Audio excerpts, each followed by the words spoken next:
The following is a presentation of Castle View Church in Indianapolis, Indiana. I was with my kids at a friend's birthday party yesterday, and when we were leaving, one of my sons asked me, how many years until my birthday?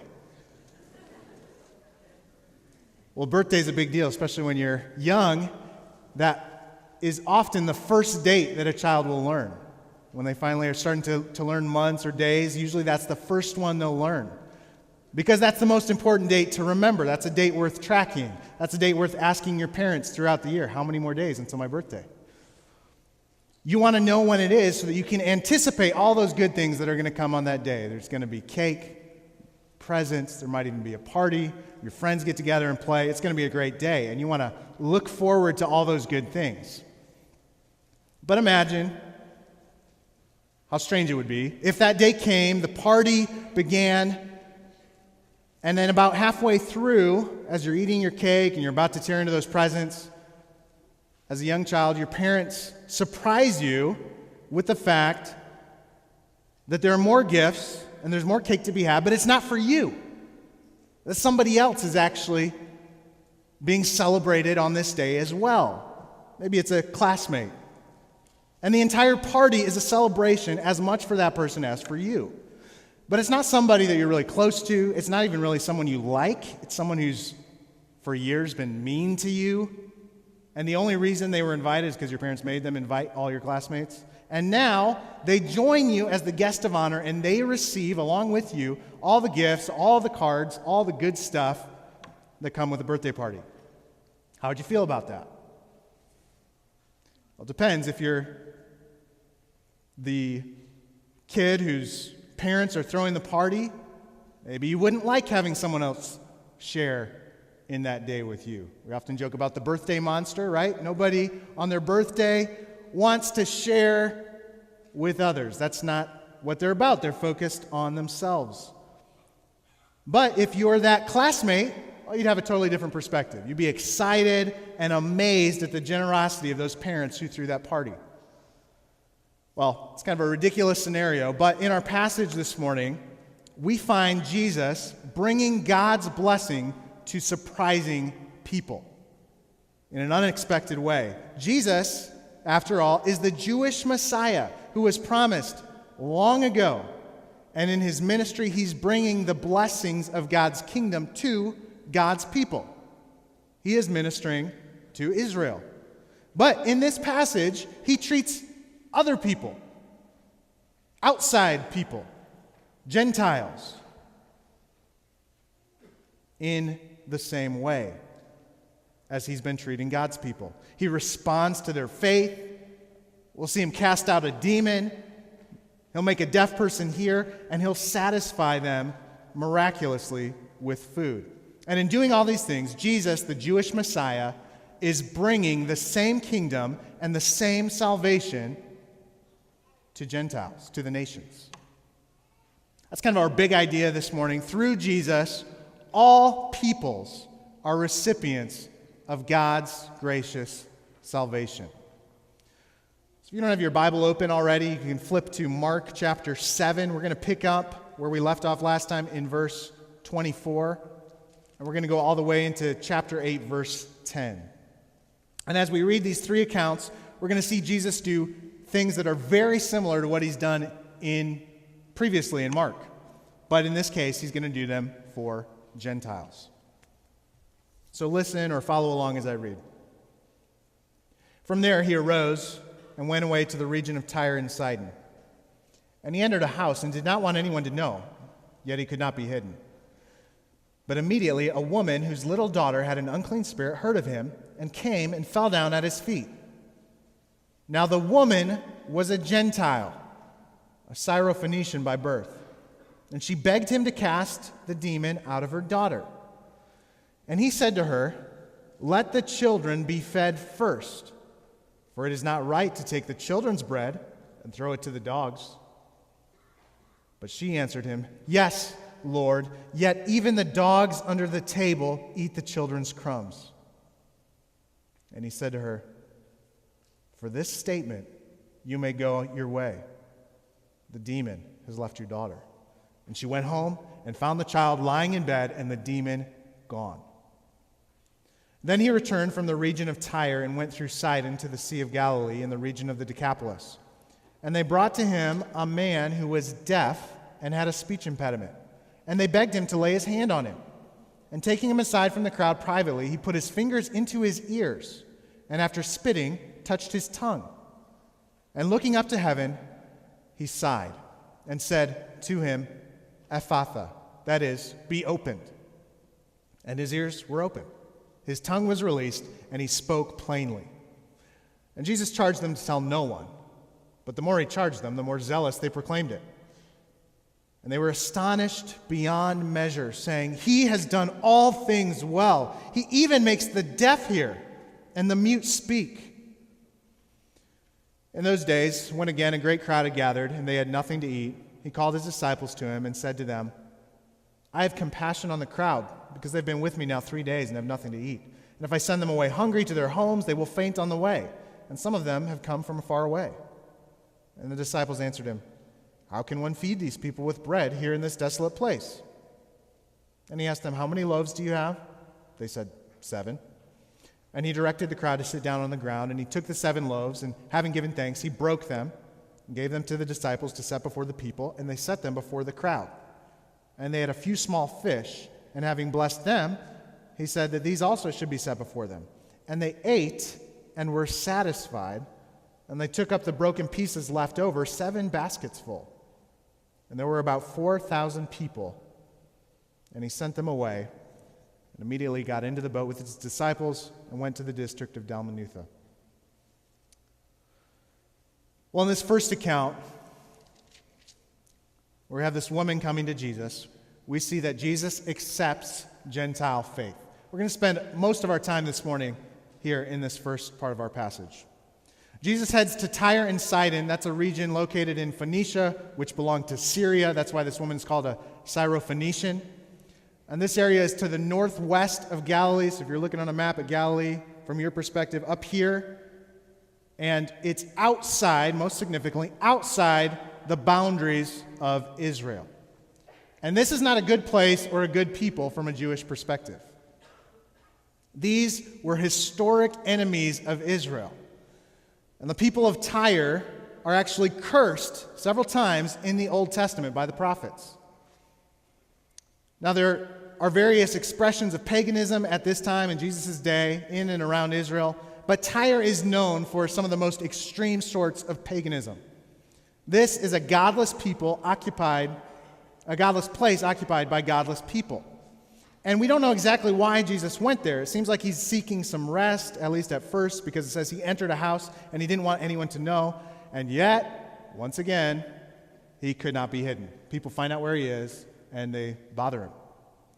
Well, Jesus has already ministered to people from that area. Way back in chapter 3, kind of a small part of a passage, he's ministering and it says people from the area of Tyre and Sidon come down to him. So probably, that's why he's well known when he's in that area, because he's already ministered to people and the word has gotten out. And this woman, one way or another, has a daughter who has an unclean spirit, and she's heard in some way that Jesus is at this house. So she comes in desperation, she falls at his feet, and she begs him to cast this demon out of her daughter. Similar to some other stories we've already covered. Well, Mark describes this woman by the most significant thing that would have mattered to those disciples. The woman was a Gentile. She was a Syrophoenician by birth. We don't know anything else about her. But really, we don't need to know much more about her, because we know from this fact that she's a Gentile from Tyre and Sidon, that she is the last person on earth that a Jewish rabbi should want to interact with. She was a woman, and she was a Gentile. Both strikes against her. The second one, most significantly, ruling out her as someone that Jesus should want to interact with if he's a Jewish rabbi. Now, it doesn't strike our ears when we hear she was a Gentile by birth, right? A Syrophoenician. It doesn't do much to us. Say, okay, that's just a descriptor. But it wouldn't sound like it sounds to us, to the first century Jew. Perhaps it'd be similar if we're trying to think of something that would kind of get our attention in somewhat a similar way. Maybe we could think, now the woman was an illegal immigrant. Or the woman was a Shiite Muslim. Something that would indicate she's a godless person from an enemy people. Or at least that's how our ears might hear it. So surely this woman knew that she wouldn't be wanted or welcomed by this group. But she won't leave them alone. Matthew tells the same story. He gives a little bit more detail. And he says, the disciples first begged Jesus, send her away, for she is crying out after us. She won't let them alone. She's persistent to a frustrating degree. She begs for his help. And then, in the way Jesus responds, we get one of the most puzzling statements, at least for us today, of anything that Jesus says. In verse 27, he said to her, let the children be fed first, for it is not right to take the children's bread and throw it to the dogs. Now, it's understandable if this sounds derogatory. Think about what he's saying. It's not complicated. He's using imagery, he's using figurative speech, but it's not too complicated to sort out. He seems to be the one who's doing this feeding, probably through his ministry to the people in word and in deed. The children are the Jewish people, God's covenant family, his sons and daughters. The dogs are Gentiles outside of the covenant. In other words, this woman is a dog who has no share in God's covenant with his people, and she shouldn't expect Jesus to give the kingdom or its blessings to people like her instead of to God's own children. Why is Jesus talking like this? Right? This doesn't sound very Christ-like, but it's Jesus. So what do we make of it? Well, Jesus often keeps us on our toes, right? He says things that are surprising, that catch people off guard by intent, and they make us stop and think and consider. Well, a few things to note, I think, to help us understand Jesus' statement. First, he's saying what would be expected by a Jewish rabbi. Right? The Jewish people at that time viewed pagan Gentiles as street dogs. That's how they would sometimes even refer to them. They're unclean, like street dogs, and unworthy of God's blessing. So Jesus is saying something that would be expected of him. But also, scholars have noted, rightly, that Jesus does soften this perspective a little bit in his word choice. He uses the word for domesticated dogs, be like household pets, those who would live among the people and might eat the crumbs off the table. So it seems like even in his statement, he's deliberately softening the language, though he's saying what's expected from a Jewish perspective. Still, even if they're household pets, he seems to be speaking of her and of Gentiles in a way that would say they are less than, they are lower than other people, God's people. Well, I think that's why, most importantly, his statement seems to function as a test of sorts. He's saying what's expected, but he's giving her the opportunity to demonstrate faith. And I think that's what's shown in the rest of the story. She quickly replies and passes the test in verse 28. Yes, Lord, yet even the dogs under the table eat the children's crumbs. This is remarkable. She's not offended by the suggestion that she might not be a worthy recipient of God's kindness. Right? You think, man, would I be offended by this? She's not offended. She doesn't grow defensive. Hey, who's to say they're better than I am? She doesn't complain. That's not fair. How dare you? She doesn't even get discouraged or feel sorry for herself. Oh, I guess I'm not good enough. Kind of mope off. She doesn't. Instead, she exemplifies humble, persistent faith. She calls him Lord, which, interestingly, is the only person in the Gospel of Mark to use that of him. And she doesn't disagree with his statement. And she actually seems to find a little bit of hope in his word. She's saying, yeah, maybe the children eat first, but you didn't say that the dogs don't get fed eventually. This displays deep humility to say, yeah, I agree with you. I don't claim to deserve a seat at the table of God's people, of God's salvation. but I will take whatever leftover crumb of grace might fall. I will gladly take that. I will be thankful for that. And Jesus recognizes and honors this statement as faith. And it's on this basis that then he announces that the demon has left her daughter. And in this way, he shows that he accepts the faith of a Gentile woman and extends to her the blessings of the kingdom that he's bringing. Now, this would have surely surprised many who witnessed this or who later learned about this encounter. And almost certainly anybody who thought that Jesus was the Messiah would have been surprised. Because the Jewish expectation for the Messiah was that he would come and conquer the Gentiles, crush the nations, and put them under his feet. Now, again, this response and this idea is understandable. And for someone to expect the Messiah to do this doesn't mean that they would have been racist or nationalistic in a wrong sense. There's actually a biblical background to this expectation.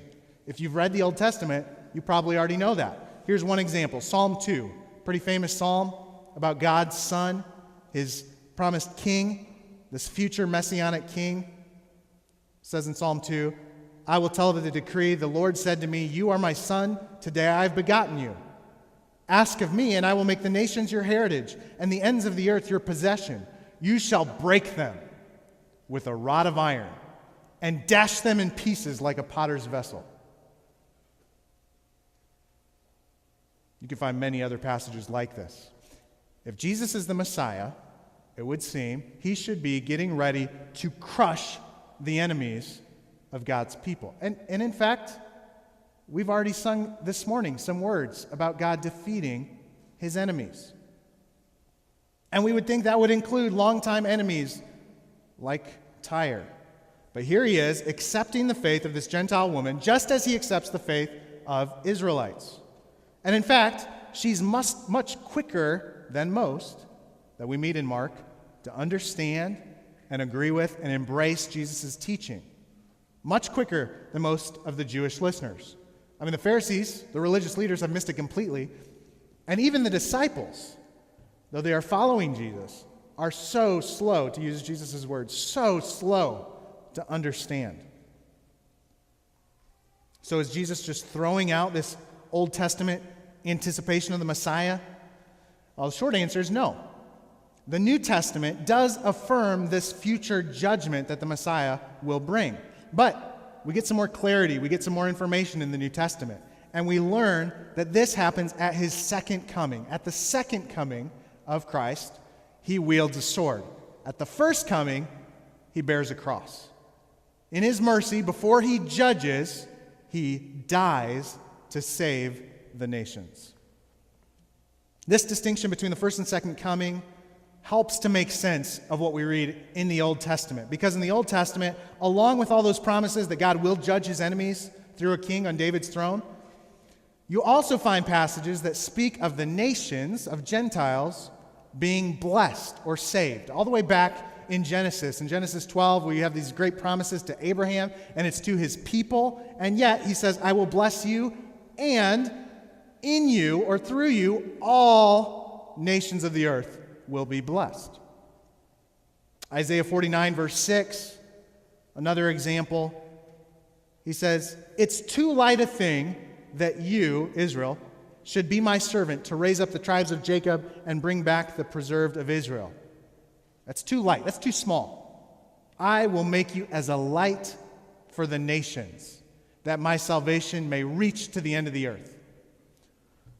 One other place, you can even flip there if you want. I'm going to read several verses from Psalm 47, Psalm chapter 47. You actually see both concepts, both anticipations in Psalm 47.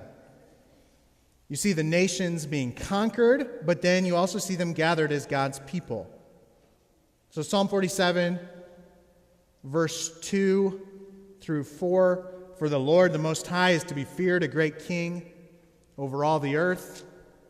He subdued peoples under us and nations under our feet. He chose our heritage for us, the pride of Jacob whom he loves. Verse 8, God reigns over the nations. God sits on his holy throne. But then there's a bit of a change up in verse 9. The princes of the peoples gather as the people of the God of Abraham. Well, which is it? Is it that God crushes the nations or that they gather as his people? Well, we see both in the Old Testament. And again, that distinction between the first and second coming of Christ helps to give some clarity. We find that the salvation that God brings, that Yahweh brings, first comes to the descendants of Abraham, Isaac, and Jacob. But it doesn't stop there. It goes beyond that. It pushes past those boundaries to the peoples of the earth. And then that is clarified and affirmed in the New Testament. Salvation is first to the Jew, but then to the Gentile. You think about at the end of Jesus' ministry on earth after his death and resurrection, he gives the marching orders to the disciples, and he says, go make disciples of all the people of Israel. He doesn't say that. He says, of all nations. Acts chapter 1, he says, yes, you will be my witnesses in Jerusalem and Judea, but then beyond that to Samaria and to the ends of the earth. And that's exactly what happens. The gospel spreads first to these thousands of Jewish people, but then it expands. Peter and Paul get this direct revelation from God, reminding them that it must not be limited to the Jewish people, it must go to the Gentiles. And Paul says, salvation is first for the Jew, then for the Gentile. What are we saying about all this? What is this connected to Mark 7? Well, it gives us a fuller understanding of the story of a Gentile woman coming to Jesus. Jesus' statement here that children should be fed first is saying, in a sense, listen, lady, not so fast. The salvation I'm bringing is first for God's chosen people, not Gentile dogs, to speak like a rabbi. Salvation is first for the Jew. And her response is, in essence, yes, but then it spills over to lowly Gentiles like me. By accepting her response, which is really to accept her faith, there's a sense in which I think Jesus is pulling from the near future, from the time in which the story takes place, and bringing into the present that inclusion, that full inclusion of Gentiles into God's kingdom and God's people. Because the rest of Jesus' ministry still is going to be devoted primarily to Jewish people, but the day is quickly coming when the nations will start flooding into God's people, into God's kingdom. And Jesus gives a little foretaste of that by accepting and affirming Gentile people who have faith in him. Now, to recognize how radical this was, again, it's hard for us, I think, to understand. We're not too offended. Most of us ourselves are Gentiles. It's not too crazy to think of a Gentile being saved. But notice how the early church and the disciples themselves struggle to accept Gentiles into the church. You read the book of Acts. Even after this commission from Jesus to take the gospel to the nations, the disciples really seem to restrict to Jews their evangelism, their outreach.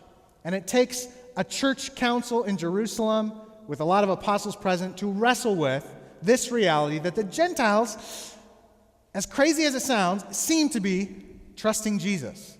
They seem to be receiving the Holy Spirit. Is this possible? Can this really be? And they affirm, yes, it can. And this is all after Peter has received this vision from God, Acts chapters 10 and 11, where he sees this vision from heaven and these unclean foods, and he's told, get up and eat. Take and eat this food. And he says, by no means, Lord, I've never eaten anything that is common or unclean. And the voice from heaven says, what God has made clean, do not call common.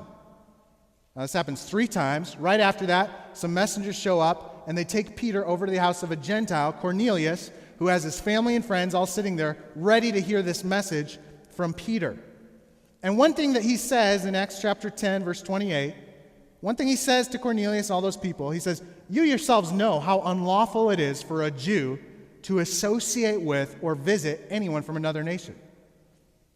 But God has shown me that I should not call any person common or unclean. Peter, number 1 apostle, needs to be taught in the clearest of terms this lesson, that even Gentiles can be saved. and that he should not call any person common or unclean. Now, that's the message that Peter got, even though the vision specifically talked about food. The Jewish view of unclean foods extended to the view of unclean people. And just last week, earlier in Mark 7, we saw the Pharisees reacting to eating with hands that weren't properly washed according to the tradition of the elders. Well, how much more serious would it be in their eyes to openly and intentionally eat unclean foods or have contact with these unclean people? Of course, Jesus rebukes them, and he says, listen, it's not the foods that go into the body that make you unclean. It's the sin that resides in your heart that makes you unclean and that spills over into all these sinful acts. And Mark gives that little editorial in parentheses in English in verse 19. Thus, he declared all foods clean. Now, he is, in essence, declaring all peoples clean. That is, all kinds of people, even a Gentile woman. Well, we move along in our story. Jesus travels a great distance from Tyre down to the other side of the Sea of Galilee, to the Decapolis, the southeast side of the Sea of Galilee. It's the same general area where he healed that violent, demon-possessed man who was cutting himself. He lived among the tombs. He was superhuman strength back in chapter 5. Well, again, this is a Gentile area, so Jesus' ministry to Gentiles continues. And in this story, he opens Gentile ears.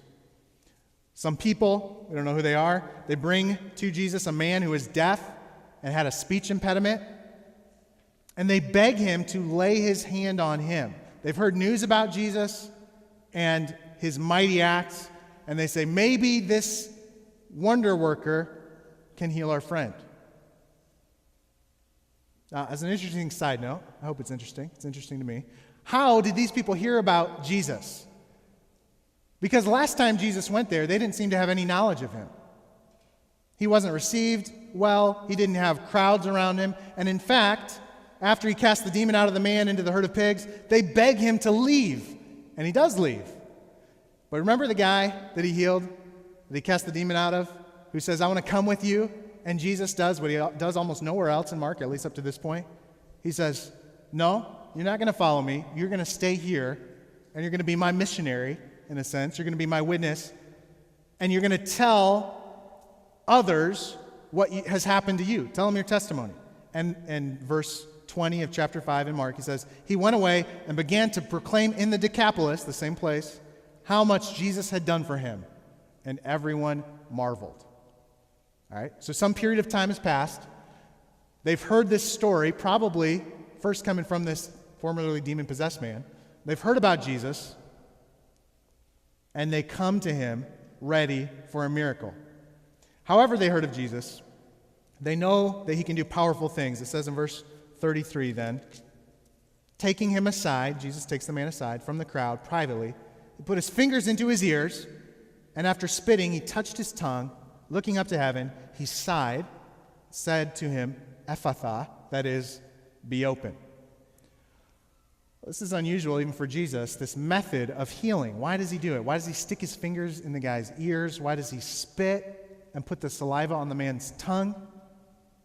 Obviously, Jesus doesn't have to follow this formula. We just read of him casting a demon out of a girl who wasn't even present with him. Right? He has power. He doesn't seem to need to touch. So why do these strange touchings? We don't really know.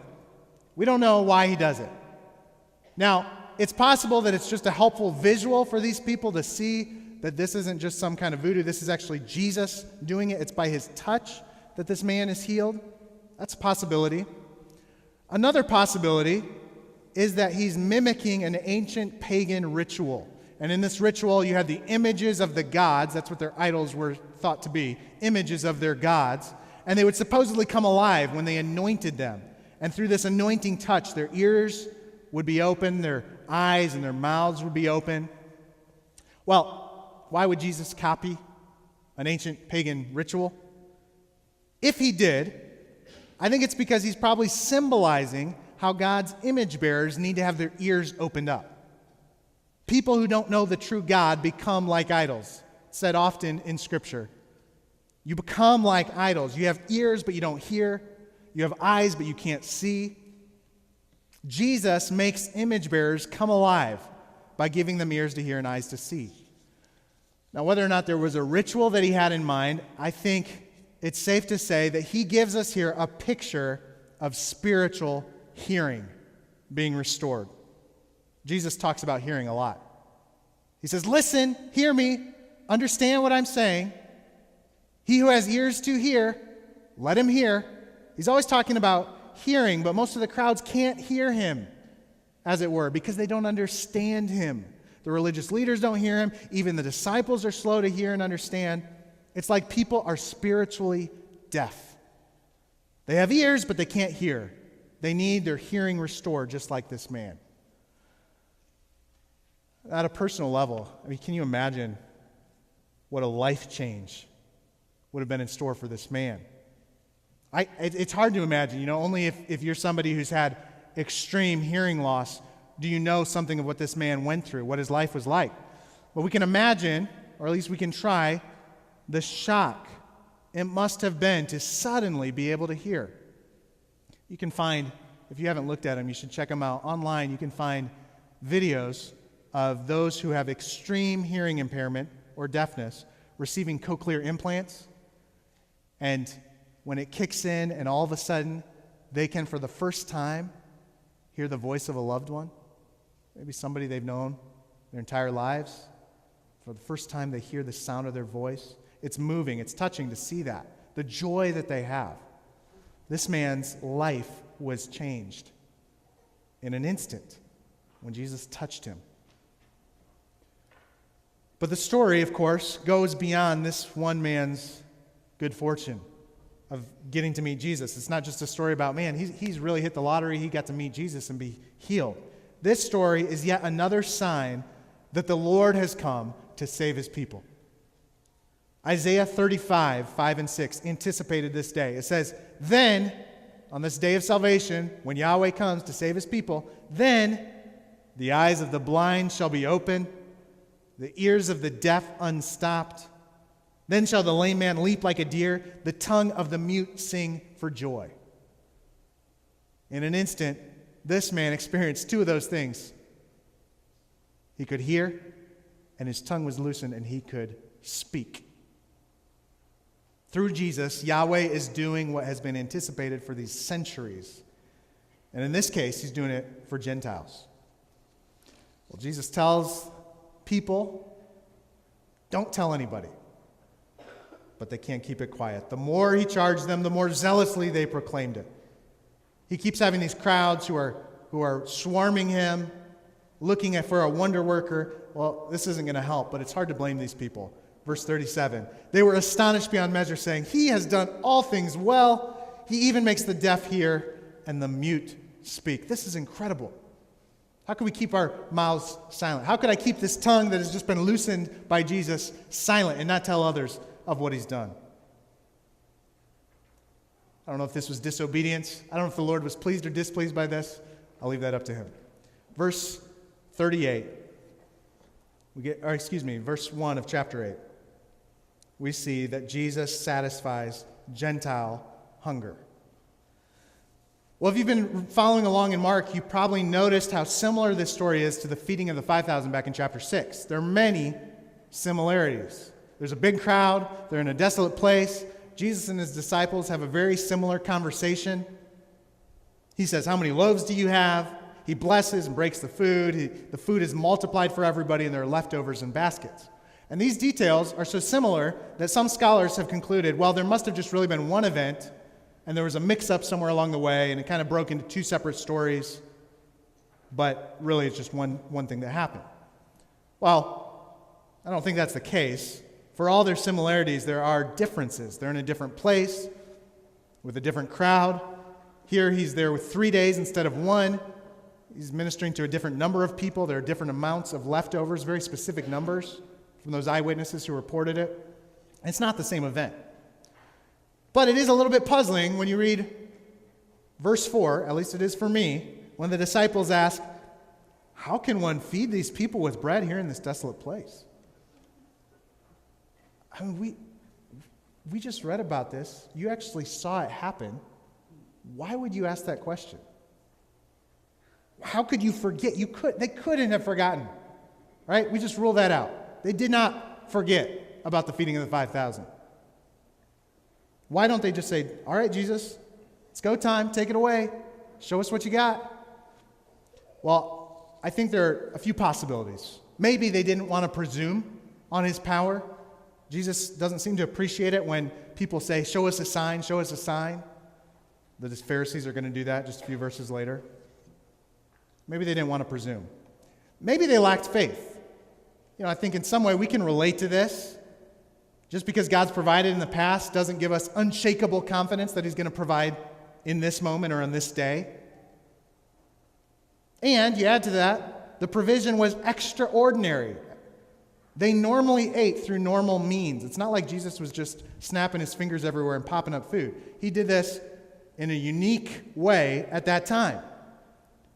And we have to assume that ever since that miraculous feeding, they had just had normal meals every day until this day. What we do know is the disciples still lack understanding. That's one of Mark's themes in this part of the book. And Jesus is going to focus in on it later in chapter 8. So maybe it's a combination of these reasons, but I think there are some good reasons why the disciples could have asked this question in verse 4. But still, we're left to wonder, but Mark, why did you need to put it in here? Why did you need to put the story that was so similar to the other one? Well, I think the most likely reason is that Jesus was ministering to Gentiles. He shows that he cares for these outsiders and he provides for their needs in the same ways that he provides for his people, his fellow Jews. Just as he had compassion on that crowd, seeing them as sheep without a shepherd, he also has compassion on these Gentiles. Just as he miraculously provides bread for his own people, like Yahweh did in the wilderness in the Old Testament, well, he does now the same thing for Gentiles. And just as he satisfies his people with food, so much food that there are leftovers, in the same way he satisfies Gentiles with this overabundance of food, so much so that they're filling up baskets afterwards. Jesus, the Jewish Messiah, is bringing that same salvation to the nations. What do we make of all this? What difference does it make? Probably a lot of things we could pull. I want to focus on 3 takeaways that I don't want us to miss. First takeaway, all people have value in God's eyes. The Pharisaical impulse is to look down on others, and that comes very naturally to us. It can be directed at different people, it can be expressed in different ways, but we're eager, as sinful humans, we are eager to find evidence that affirms the fact that I and people like me and people that like me are better than those other guys. For the self-righteous in Israel, God's blessing of Abraham and his descendants was proof that they were good. All this shows how good we are. Look at how God blesses us. They misread the evidence. It actually showed how good and gracious God was. In spite of them, he blessed. When we look down on groups of people, we follow this sinful impulse. We misread the facts when we feel superior. And we act nothing like the God that we claim to serve when we do this. When you consider the inclusive nature of God's salvation on display in this passage, where unclean Gentiles, dirty sinners, people from every nation are received and accepted and welcomed, then any notion that I might have of a personal superiority, ethnic superiority, cultural superiority, any of those notions are completely out of step with the gospel of God's grace. And we have to be careful, we have to be vigilant to guard against these ways of viewing other people, both as individuals and also collectively as a church. So that's the first takeaway. All people have value in God's eyes. Second takeaway, no people deserve God's salvation. We're so accustomed to this idea that Gentiles, most of us are Gentiles by birth, would be among those that God saves. But it wouldn't have to be this way. We have hearts that by nature are bursting with all those vile things that Jesus talked about in chapter 7 earlier. And by these things we've turned against the God who made us, and he would be entirely just to punish us and damn us before we took our next breath. He would not owe an apology or a defense for his justice. There's nothing external to God that is compelling him or forcing him to extend kindness to anyone, especially those who by birth are outside of his covenant people in the old covenant. It might even be helpful to take some time, as I've tried to do, to take some time on your own to imagine, what would that be like? What would it be like if God's salvation did not stretch beyond Abraham's descendants? What would it be like to be cut off, to not have hope, to not have access to God? Ephesians Chapter 2, you can flip there, read several verses, or you can listen along. Ephesians Chapter 2, Paul describes life as a Gentile apart from Christ. Verse 11, he says, "Therefore, Gentiles, remember that at one time you Gentiles in the flesh, called the uncircumcision by what is called the circumcision, which is made in the flesh by hands. Remember that you were at that time separated from Christ, alienated from the commonwealth of Israel, and strangers to the covenant of promise, having no hope and without God in the world." Without hope and without God. This is our plight, specifically as Gentiles, apart from Christ. And that's what I love about this Gentile woman in Mark 7. She doesn't for a minute think that she has any natural claim on God's salvation. She doesn't believe she has a right to anything, yet she recognizes that Jesus has the power and the mercy to save. And she persists in faith, not because anything is owed to her, nothing is owed to her, but because he alone can provide what she needs. And third, I think we also see in this woman that any people can come to Jesus in faith. She's a Gentile, she's a woman, but God's kindness reached beyond those social boundaries. And through faith in Christ, any person from any background can be saved.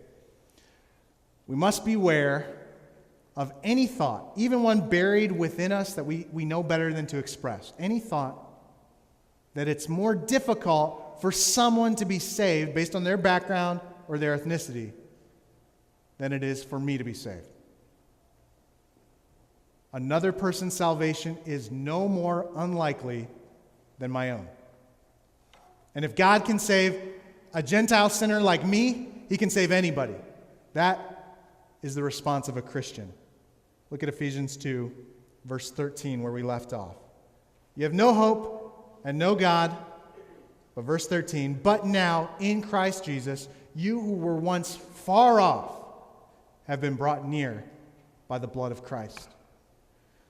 For he himself is our peace, who has made us both, Jew and Gentile. He has made us both one, and has broken down in his flesh the dividing wall of hostility by abolishing the law of commandments expressed in ordinances, that he might create in himself one new man in the place of two, so making peace, and might reconcile us both to God in one body through the cross, thereby killing the hostility."